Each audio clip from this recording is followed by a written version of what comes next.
SSC CGL का form भर रहे हो और सोच रहे हो कि कैफे जाके भरना है 2023 में भी? नहीं यार, अब कोई ज़रूरत नहीं है आपको कैफे जाके फॉर्म भरने की। अपने आप फॉर्म भर सकते हो। 5 मिनट ये वीडियो देखो और इस वीडियो में जो जो बताया गया है उस स्टेप्स को फॉलो करो और 15 मिनट के अंदर अपना फॉर्म भरकर एप्लीकेशन अपनी खत्म करो और फिर अपनी तैयारी में जुट जाओ।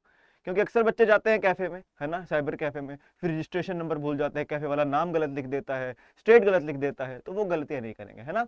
तो शुरू करते हैं, आपको स्टेप बाय स्टेप बताऊंगा कैसे भरना है फॉर्म। उससे पहले सभी को नमस्कार, सत श्रीकाल, जय हिंद, जय श्री राम, हर हर महादेव। स्वागत है आप सभी का सीजीएल अड्डा 24/7 पे। करंट अफेयर्स पढ़ने हैं, सीजीएल के लिए पढ़ने हैं, पहली बार सीजीएल पास करना है, पहली बार में ही सुबह 7 बजे जुड़ना ना भूलें। आओ पहले आपको साइट के बारे में बता दूं। साइट आपको वैसे सभी को पता ही होगा फिर भी, लेकिन ssc.nic.in, ssc.nic.in कह लो, nic.in कह लो, आपकी मर्जी है। पहले कभी आपने एसएससी का फॉर्म भरा है तो यहाँ पर रजिस्ट्रेशन नंबर भर के आप फॉरवर्ड कर सकते हो। रजिस्ट्रेशन नंबर लिखा, पासवर्ड भूल भी गए, फॉरवर्ड पासवर्ड वो लिख कर आगे आ जाएगा। न्यू यूजर हो तो न्यू यूजर पे ऐसे यहाँ पर क्लिक करोगे, कहां पर, न्यू यूजर पर, यहाँ इस तरह से क्लिक करोगे और फिर ऐसी कुछ साइट खुल जाएगी। आओ अब आपको बताता हूं, जैसे मैंने फॉर्म भी भरा था उसमें एक एक डिटेल आपको। तो हम गए, हमने क्लिक करा कहां पर, न्यू यूजर के ऊपर, देख रहे हो गोला बन रहा है, न्यू यूजर के ऊपर मैंने क्लिक किया और फिर आगे आए। फिर ये आया, इसमें आपसे पूछेगा आपके पास आधार कार्ड है, होना चाहिए यार आधार कार्ड, तो नहीं भी है कोई बात नहीं है, आधार कार्ड का नंबर डाल दो। फिर आपकी दूसरी जो आईडी, आप ड्राइविंग लाइसेंस देना चाहते हैं, वोटर आईडी देना चाहते हैं, पासपोर्ट देना चाहते हैं, बड़े लोग, तो आपकी मर्जी, आप उस तरह से कर सकते हैं। बहुत ही सिंपल सी डिटेल्स है। नाम लिखना है, दोबारा नाम लिखना है वेरीफाई करने के लिए। कभी नाम चेंज किया है, नहीं किया तो नो कर देना, अगर किया है तो जो चेंज हुआ हुआ नाम है वो यहाँ पर लिखना है। लेकिन ध्यान रखना कि अगर आपका नाम कभी चेंज ना हुआ हो तो 10वीं का सर्टिफिकेट का नाम ही आपको लिखना है जो 10वीं की मार्कशीट के अंदर है। अब जैसे मेरा नाम है गगनदीप सिंह, मेरी सीजीएल की ज्वाइनिंग पता किस लिए रुकी हुई है, क्योंकि मैंने अपना नाम गलत लिखा हुआ था। मेरे जो मार्कशीट थी 10वीं की उसमें गगनदीप इकट्ठा था, लेकिन जो सर्टिफिकेट थे कॉलेज वाले उसमें गगन अलग था, दीप अलग था। तो ये गलती मत करना जैसी मैंने की थी। फादर्स नेम लिखेंगे, वेरीफाई करेंगे, मदर्स नेम लिखेंगे, वेरीफाई करेंगे, डेट ऑफ बर्थ लिखेंगे, वेरीफाई करेंगे। एक पहली चीज अब आपको क्या ध्यान रखनी है, वही बात जैसे मैंने बोला नाम चेंज वाली। दूसरी, 10वीं का अपना सर्टिफिकेट साथ में रखना। 10वीं में कितने आपके रोल नंबर क्या था आपका, वही पूछेंगे। कौन से बोर्ड से किया, जैसे मैंने सीबीएसई से किया था, आपसे रोल नंबर पूछा जाएगा और कौन से साल में आपने पास किया था 10वीं को। बहुत ही सिंपल सी चीजें हैं। जेंडर के बारे में पूछा जाएगा, करेंगे। Level of educational qualification, graduation तो करी होगी ना, कंबाइंड ग्रेजुएट लेवल है, अगर पोस्ट ग्रेजुएशन भी करी हुई है वो उसे उस तरह हम सिलेक्ट कर लेंगे। फिर मोबाइल नंबर, ईमेल आईडी और स्टेट लिखकर हम यहाँ पर कर देंगे सेव। ये ध्यान रखना, सेव करना बहुत जरूरी है। अगर सेव नहीं किया, क्लोज कर दिया, रीसेट कर दिया तो सारा का सारा साफ हो जाएगा, क्लोज कर दिया तो खत्म। सेव करना बहुत जरूरी है। सेव करने के साथ ही जैसे सेव पर दबाओगे आपके पास ऐसा कुछ लिखा आ जाएगा कि मोबाइल नंबर ये है, आपकी ईमेल आईडी ये है, सही है तो हम आगे चलते हैं और आपके फोन पर और आपकी ईमेल पर एक आएगा ओटीपी। जैसे ही आप कंफर्म पर क्लिक करेंगे आपके पास बाहर आपको आ जाएगा, आपके पास रजिस्ट्रेशन नंबर आ जाएगा, आपके पास पासवर्ड बनाने के लिए आ जाएगा। वैसे तो अपना पासवर्ड वो दे देते हैं 4 डिजिट का, लेकिन आप चेंज करना चाहे तो कर सकते हैं। फिर आपको क्या करना है, आप फिर से आएंगे यहाँ पर, कहाँ पर आएंगे, फिर से आएंगे पहले पेज पर ही, और फिर यहाँ पर अपना यूजर नेम भरेंगे और फिर भरेंगे अपना पासवर्ड, और यहाँ पर अजीब सा कुछ भी लिखा होगा उसे यहाँ भर देंगे। फिर करेंगे हम लॉगिन, और लॉगिन के बाद आपके सामने कुछ इस प्रकार का पेज खुला मिलेगा। ये latest notification, application history, modify और रिजल्ट। तो हमने कौन सा भरना है सर, सीजीएल का भरना है। यहां पर देखिए सबसे नीचे यहां पर लिखा हुआ है अप्लाई, कहां पर है ये अप्लाई। यहां पर जैसे ही हम क्लिक करेंगे फिर ये शुरू हो जाएगा। अपना नाम भरना है जो आपका पुराना भरा ना रजिस्टर करते हुए, नाम, आपका फोन नंबर, आपके पिता का नाम, आपकी माता का नाम, वो सब कुछ फिर से मतलब लिखा लिखा आएगा, आपको दोबारा नहीं भरना। आपको बस देखना है कि कुछ गड़बड़ ना हुई हो। अगर कुछ गलती दिखी है तो यहाँ पर मॉडिफाई रजिस्ट्रेशन में हो जाता है कई बार स्पेलिंग गलत, तो मॉडिफाई रजिस्ट्रेशन में जाके आप मॉडिफाई कर सकते हो। नहीं है तो आगे चले। फिर आपसे पूछा जाएगा यहाँ पर सेंटर कहां पर जाना चाहते हैं, कहां पर पेपर देना चाहते हैं आप, दिल्ली में, देहरादून में, चंडीगढ़ में, कानपुर में, लखनऊ में, जहां पर भी सेंटर्स आए हैं, 3 आपको प्रेफरेंस भरनी होती है कि पहला ना मिला तो दूसरा, दूसरा ना मिला तो तीसरा। मोस्टली ऐसा होता है ज्यादातर बार कि पहला सेंटर ही हमको हमेशा मिल जाता है। और फिर आपसे पूछा जाएगा अगर आप एक्स सर्विसमैन हैं क्या, नहीं, मैं तो नहीं हूं तो मैं नो करूंगा, और फिर ये मुझे कुछ भी भरने की जरूरत नहीं। अगर आप हैं तो आपको बताना पड़ेगा आपने किस दिन ज्वाइनिंग की थी, किस दिन आपने वहां से आपको डिस्चार्ज किया गया, कितने सालों का आपने काम किया, क्या इससे पहले आप एक्स सर्विसमैन का कोटा यूज करके कहीं और काम कर रहे हैं, वो भी आपको बताना पड़ेगा, और कहां पर जब ज्वाइनिंग करी थी उसकी तारीख भी आपको बतानी पड़ेगी। एक एक डिटेल आपको, एक एक इंफॉर्मेशन आपको यहाँ पर बतानी पड़ेगी। फिर आपसे पूछा जाएगा कि आप जेएसओ के लिए अप्लाई कर रहे हो, जूनियर स्टैटिस्टिकल ऑफिसर। अगर आपकी ग्रेजुएशन में स्टैटिस्टिक्स सब्जेक्ट था तो ये आप ओके कर देना अगर देना चाहते हो, क्योंकि ऐसा हो जाएगा जब टीयर 2 पेपर होगा, बाकी सब देंगे सिर्फ एक पेपर जिसके अंदर मैथ, रीजनिंग, इंग्लिश, जीके होगा, कंप्यूटर और टाइपिंग होगा, लेकिन जूनियर स्टैटिस्टिक्स ऑफिसर की पोस्ट के लिए एक स्टैटिस्टिक्स का पेपर भी होगा अलग से। तो मैंने तो देखिए जी नो कर दिया था। फिर आपसे पूछेंगे कि स्टैटिस्टिकल इन्वेस्टिगेटर ग्रेड 2 का भरा है, इसमें लिखा था कि ग्रेजुएशन में कम से कम 6 सेमेस्टर तक आपके पास स्टैटिस्टिक्स होना चाहिए तो ही आप एलिजिबल हो। मेरा तो नो था तो मैंने फिर नो कर दिया। फिर लिखा है वेदर सीकिंग एज रिलैक्सेशन। अब मान लीजिए आप जनरल के हैं तो आप तो एज रिलैक्सेशन कर ही नहीं सकते, है ना, आप तो ले ही नहीं सकते रिलैक्सेशन। मान लीजिए आप ओबीसी से हैं, आपकी उम्र हो चुकी है 30 साल, लेकिन आप अभी भी सीजीएल भर सकते हैं। क्यों? क्योंकि ओबीसी को 3 साल का है एज रिलैक्सेशन, छूट दी गई है सरकार ने। तो आप यहाँ पर यस लिखेंगे। मैं तो कुछ नो करूंगा, मैं जनरल से था। चलो, हाईएस्ट क्वालिफिकेशन के बारे में आपसे पूछा जाएगा कि आपने सबसे ज्यादा क्या किया है। मैंने करी थी बीटेक, मैंने बीटेक डाल दिया। बीटेक क्या होता है? ग्रेजुएशन होती है, पोस्ट ग्रेजुएशन होती है? ग्रेजुएशन होती है भाई। तो फिर उसका डेटा भर दो आप, पास हो चुके हो या अभी इस साल हो, पासिंग वाला साल कौन सा था, कौन सी यूनिवर्सिटी से करी, वो यूनिवर्सिटी का नाम बताओ, आपका रोल नंबर क्या था। फिर यहाँ पर परसेंटेज या फिर सीजीपीए, इन दोनों में से कोई एक चीज। अगर सीजीपीए लिख दिया तो परसेंटेज की जरूरत नहीं, अगर परसेंटेज लिख दी तो सीजीपीए की जरूरत नहीं है। फिर आगे, क्या आप अपनी जो डेटा आप बताना चाहते हैं डिपार्टमेंट, ये सरकारी बाकी एग्जाम्स के लिए? हाँ जी, यस कर देना यार, क्यों नहीं करना, है ना। क्या किसको बुरा लगता है नौकरी अच्छी आनी। चलिए आगे चलेंगे। फिर ये वाला काम है थोड़ा ट्रिकी, बच्चे इस पर ध्यान देना। उन्होंने लिखा है कि आपकी जो फोटो है बिना चश्मे या फिर बिना टोपी के होनी चाहिए 3 जनवरी के बाद, इस 3 जनवरी के 2023 के बाद। क्योंकि ऐसा होता है हमारा चेहरा बदलता रहता है, हमको लगता है कि यार सेम तो है, सेम तो है, सेम तो है, तो कई बच्चे करते हैं 5-6 साल पुरानी फोटो डाल देते हैं, और जब जाते हैं वहां पर देखते हैं तो कोई और ही इंसान बैठा है। यहाँ पर आया तो ऋतिक रोशन, यहाँ पर सलमान खान आया हुआ है, ऐसा सा, है ना। तो इसका साइज बताया गया इन्होंने 20 से 50 के बी। अब ये कैसे कम कर सकते हैं आप? देखिए, या तो गूगल पर जाइए, वहां पर एक लिखना आपने कंप्रेस जेपीजी, कंप्रेस फोटो लिख देना, बहुत सारी साइट्स आ जाएंगी। दूसरा हो सकता है आपने जाना है पेंट के अंदर, आपको मैं बता ही देता हूं कैसे। पेंट आपको पता है सॉफ्टवेयर होता है एक, पता है सबको, है ना। तो पेंट नाम का एक सॉफ्टवेयर होता है, आपने वो खोलना है, हर किसी के कंप्यूटर लैपटॉप में होता है। ये रहा पेंट, ये हम खोलेंगे और यहां पर आएगा एक ऑप्शन रीसाइज का। क्या आया? देखो यहाँ पे ये लिखा हुआ है क्रॉप, रीसाइज, रोटेट। और यहां पर आप परसेंटेज के हिसाब से कम कर सकते हैं, 50% इधर से छोटी हो जाए, इधर से छोटी हो जाए। इस तरह से मैंने भी अपनी करी। मेरी फोटो छोटी थी, मैंने छोटी से बड़ी करी। मैंने यहाँ पे ऐसे रैंडम कोई भी नंबर डाल दिया, 150 और वो अपने आप बड़ी होगी फोटो।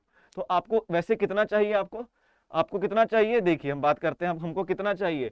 हमें चाहिए फोटो होनी चाहिए 20 केबी से लेके 50 केबी के बीच में, 20 केबी से 50 केबी। और आपके एक सिग्नेचर होने चाहिए, वो होना चाहिए आपका 10 केबी से लेके 20 केबी के बीच में। ये बस ध्यान रखेंगे, छोटी सी बात है। यही है एक प्रॉब्लम जो आप फेस कर सकते हो, बाकी कुछ प्रॉब्लम नहीं है। बाकी तो हमारा ही डेटा है यार, हमें नहीं पता होगा मेरा नाम क्या, मेरे पिता का नाम, मेरी माता का नाम, 10वीं में कितने नंबर है, ग्रेजुएशन में कितने नंबर है, मुझे तो पता ही होगा ना यार। ये है बस, फोटो 20 केबी से 50 केबी के बीच, और सिग्नेचर होना चाहिए आपका 10 केबी से लेके 20 केबी के बीच। और फिर यहाँ पे आपसे पूछा भी गया है फोटो सच में 3 जनवरी के बाद है ना, तो यस कर देना, ठीक है। चलो आगे चलेंगे। फिर आपके पास ऐसा डिक्लेरेशन आएगा, इसको पढ़ना चाहो पढ़ लो, नहीं पढ़ना वैसे भी आपको करना ही पड़ेगा। ओके, आई अग्री, इस पर क्लिक करेंगे और यहाँ पर जो भी अजीब सा लिखा होगा RBSN लिखा है वो जैसे ही लिखेंगे। फिर उसके बाद रीसेट है, क्लोज है, आपको उनमें से किसी पर नहीं, आपको दबाना है प्रीव्यू पे। और जैसे ही प्रीव्यू पर दबाओगे आपका पूरा का पूरा फॉर्म आपके सामने आ जाएगा, क्योंकि इसके बाद ये फॉर्म कभी चेंज नहीं हो सकता। अगर दोबारा फॉर्म भरना है फिर दोबारा किसी और फोन नंबर, किसी और ईमेल आईडी से भरना पड़ेगा। तो आप चेक कर सकते हैं अपना नाम, पिता का नाम, माता का नाम। कई बार हो जाती है गड़बड़ यार, मैंने गलती से एक बार 10th के नंबर गलत डाल दिया, तो 10th का जो मेरा रोल नंबर था। फिर आपसे आगे पूछा जाएगा फोटो यही है आपकी, आप कर देंगे सबमिट। बिल्कुल सर, सब कुछ सही है, ठीक है। सबमिट पर क्लिक करना है यहाँ पर, और तो कुछ है ही नहीं। फिर उसके बाद ऐसा आएगा, you can not edit after final submission. एक बार आपने कह रहे फाइनल सबमिट कर दिया, उसके बाद आप एडिट नहीं कर सकते, जैसा मैंने आपको बताया। हमें पता है सर, हमने प्रीव्यू करके देख लिया था, फोटो और सिग्नेचर भी यही थे। अब हम दबाएंगे ओके पर, और ओके होते ही आपके पास कुछ ऐसा सा पेज खुल जाएगा कि एप्लीकेशन फॉर्म इज रिसीव्ड, मिल चुका है। कि आप आगे चलना चाहते हैं पेमेंट के लिए? अगर आप प्रिंट करना चाहते हो तो अभी प्रिंट कर ले, नहीं तो प्रिंट का आगे भी ऑप्शन मिल जाएगा। तो हम बोलेंगे भी जी हाँ, हमें करनी है पेमेंट, हमें अभी करनी है पेमेंट। फिर हमारे पास कुछ, अरे फिर हमें इस प्रकार का आ जाएगा, फिर आप ऑनलाइन देना चाहते हैं, ऑफलाइन देना चाहते हैं। अगर आप लड़के हैं, जनरल के हो, ईडब्ल्यूएस के हो या फिर ओबीसी के हो, तो सिर्फ आपको ही फीस भरनी है, वो भी केवल 100 रुपए। बाकी आप किसी भी कैटेगरी के हो, किसी भी जनरल की, ओबीएस या फिर ईडब्ल्यूएस की आप लड़की क्यों ना हो, आपको कुछ फीस, किसी तरह की फीस देने की जरूरत नहीं है, जनरल, ओबीसी और ईडब्ल्यूएस के लड़कों के लिए।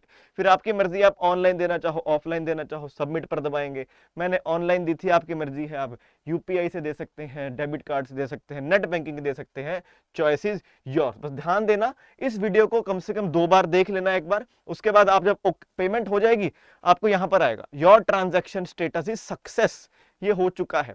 ओके करोगे आप, जैसे ही आपको फिर से पहले पेज पर यहां आ जाएगा, फिर यहां पर लिखा आ जाएगा लॉग्ड इन एज ये और गो टू डैशबोर्ड, और डैशबोर्ड पर जाकर आपको दिख जाएगा कि आपने फॉर्म भरा है कि नहीं। अब फॉर्म भरो फटाफट जाकर और उसके बाद लग जाओ तैयारी में। तैयारी में आपको किसी भी तरह की प्रॉब्लम है, सुबह 7 बजे क्लास होती है करंट अफेयर्स की, उसमें आप पढ़ सकते हो। शाम को मैथ्स की क्लास है, रीजनिंग की क्लास है, इंग्लिश की क्लासेस है। उसके अलावा बच्चे कुछ कहते हैं कि सर स्पेशल सीजीएल के बैच में पढ़ाओ ना यार, कि जहां पर सीजीएल के बच्चे होंगे, साथ सीजीएल सिलेक्टेड फैकल्टीज पढ़ा रही होंगी। जी हाँ, सीजीएल सिलेक्टेड फैकल्टीज पढ़ा रही होंगी। उन सीजीएल सिलेक्टेड फैकल्टीज से हम गाइडेंस लेंगे, उन टेस्ट सीरीज भी अटेम्प्ट करेंगे, वो बताओ ना। तो वो मैं आपको दिखाता हूँ। देखो कुछ बैचेज हैं, मैथ्स का अलग बैच है टायर 1 प्लस टायर 2 का, रीजनिंग का अलग टायर 1 टायर 2, अंग्रेजी का अलग टायर 1 टायर 2, साइंस का अलग टायर 1 टायर 2, फिर जीएस का अलग ही बैच बनाया हुआ है, एक टायर 1 टायर 2, फिर कंप्यूटर का टायर 2 के लिए अलग है। तो आप किसी में भी एनरोल कर सकते हो चाहो आप। आपने करना क्या है, adda247.com पर जाना है, वहां पर एसएससी सीजीएल सर्च करने, सभी बैच आ जाएंगे। लेकिन बोलेंगे सर पागल हैं क्या सर, इतने सारे बैच, ऐसा बताओ कि सब कुछ एक समय हो। तो ये सभी के सभी बैच टायर 1 प्लस टायर 2 की तैयारी, क्योंकि टायर 1 प्लस टायर 2 का फायदा क्या है, जैसे ही आपका टायर 1 पास होगा, उसके बीच में जो 1.5-2 महीने का टाइम मिलेगा, तो आपको इधर उधर भटकना नहीं पड़ेगा कि अब कहां से तैयारी करूं, अब कौन से टेस्ट लगाऊं, कौन से टीचर के पास जाऊं। यही टीचर जो सिलेक्टेड फैकल्टीज हैं, उन्हीं से आप पढ़ने का मौका मिलेगा। तो उसके लिए आप इन सभी के लिए आप जुड़ सकते हैं भीष्म बैच में। कौन सा बैच बोला मैंने, भीष्म, स्पेलिंग ध्यान रखना, BHISHM। अब इसके अंदर आपको क्या कुछ मिलेगा, इसके अंदर आपको बैच के साथ साथ टेस्ट सीरीज मिलेगी, पढ़ो, टेस्ट दो, पेपर पास, सिलेक्टेड फैकल्टी से पढ़ने का मौका मिलेगा, एडवांस मैथ्स इंक्लूडेड है इसमें, टायर 2 की तैयारी कराई जाएगी। टायर 1 का होगा ना पेपर, उसमें हम टायर 2 की तैयारी करवा देंगे, और जब आपका टायर 1 पास हो जाएगा, तब टायर 2 के लिए आपको अलग से पढ़ने की जरूरत नहीं है, जाने की इधर की कहां जाए, यहीं पर आप पढ़ सकते हो। और साथ ही आपका सीजीएल सिलेक्टेड फैकल्टीज के साथ हर हफ्ते एक गाइडेंस सेशन होगा। क्योंकि यार हम डाउट्स तो बहुत क्लियर कर लेते हैं, डाउट्स तो दुनिया भर के हम इधर उधर से साफ कर लेते हैं अपने, लेकिन यार गाइड करने वाला कोई नहीं होता। अब आपके साथ वाले भी कुछ दोस्त होंगे जो 2-2, 3-3, 4-4 साल से तैयारी कर रहे होंगे, उनको एक एक चीज पता है, कब प्रेसिडेंट आया था, कौन सा प्रेसिडेंट पहले आया, प्राइम मिनिस्टर, किस प्रेसिडेंट की डेथ हुई थी, बाबर शुक्रवार के दिन दोपहर को क्या खाता था, ये तक पता है उनको। लेकिन सिलेक्शन नहीं हो रही, क्यों? आता तो सब है, गाइडेंस। और किसी सिलेक्टेड फैकल्टी से गाइडेंस मिल रही हो तो आपके लिए क्या ही बात है, आपको ही पता है, क्योंकि वो भी इसी राह पर चल चुका है। और तो इस बैच में एडमिशन लेने के लिए एक डिस्काउंट कोड ध्यान रखना है आपको, वो हो जाता है Y383Y383, और ये बैच शुरू हो रहा है 11 अप्रैल से। ये आपको पड़ जाएगा केवल और केवल 1145 रुपए में। ठीक है, अब हमने बात क्या कर ली, ये सारे बैच आपको किस में मिल जाएंगे, भीष्म के अंदर। लेकिन फिर साथ में बहुत सारी चीजें और आती हैं। अब जैसे कि इसके अंदर कुछ ही टेस्ट सीरीज होंगी, ऑब्वियसली 10, 12, 15, 20 टेस्ट सीरीज हो जाएंगी। इसका जैसे पेपर से पहले क्रैश कोर्स होगा, 10 दिन के अंदर सारा सिलेबस, मॉक टेस्ट आएंगे, और भी ज्यादा टेस्ट आएंगे, 700-750 टेस्ट की। यार पेपर से पहले अगर आपके पास 20 दिन बचे हैं, तो कम से कम 20 दिन में 60 टेस्ट देने तो बनते हैं, है ना यार, दिन के 3 टेस्ट। फिर प्रैक्टिस बैच आएगा, करंट अफेयर्स का बैच आएगा, ई बुक्स आएंगी। अब अगर टेस्ट देंगे उससे पहले प्रैक्टिस भी तो करोगे, वो हो गया। और सीजीएल अगले साल की भी तैयारी करनी हो, क्योंकि देखो ट्राई तो इस साल का करेंगे, लेकिन खुदा ना खास्ता नहीं हुआ तो अगले साल की भी तैयारी तो करनी है ना, हथियार नहीं डालने। तो इसके साथ साथ इन सभी की तैयारी करने के लिए क्या करें, उसके लिए आता है सीजीएल महापैक। अब इसमें फायदा क्या है, इसमें आपको वही सेम चीज है, लेकिन फायदा एक्स्ट्रा क्या मिल जाता है, 700 से ज्यादा टेस्ट सीरीज, 300 के लगभग ई बुक्स, सिलेक्टेड फैकल्टीज आपके साथ जुड़ी होंगी। आपकी जीत में, आपकी हार में, जैसे भी आपको प्रॉब्लम आ रही है, अगले साल का सीजीएल भी कवर्ड हो जाएगा। और गारंटी है ये, अगर साथ जुड़े रहोगे, पढ़ोगे, एसएससी सिलेक्टेड फैकल्टी से गाइडेंस लोगे, सिलेक्शन तो पहली बार में हो जानी है। लेकिन खुदा ना खास्ता ना हो, है ना। तो एनरोल कैसे करना है, वही Y383 ला के डिस्काउंट कोड, और मिल जाएगा 1760 का। तो किसी भी बैच में भी एनरोल करना हो, आपको करना क्या है, आपको जाना है adda247.com पर, adda247.com पर आपको जाना है। यहां पर आप ऐप में जाएं तो ज्यादा फायदा, ऐप में ज्यादा सस्ता है। ऑल कोर्सेज में जाएंगे, एसएससी पे जाएंगे, एसएससी सीजीएल पर क्लिक करेंगे, और फिर व्यू ऑल पर जाएंगे। ये रहा एसएससी सीजीएल का महापैक और यह रहा भीष्म बैच। पहले से कम रेट किए हुए हैं लेकिन और कम हो जाएंगे। कैसे कैसे हो जाएंगे? Y383 Y383 लगा के, और ऐप में तो और भी ज्यादा कम। तो पढ़ना है, सिलेक्शन लेनी है, ये बैच आपके लिए है। All the best and bye bye.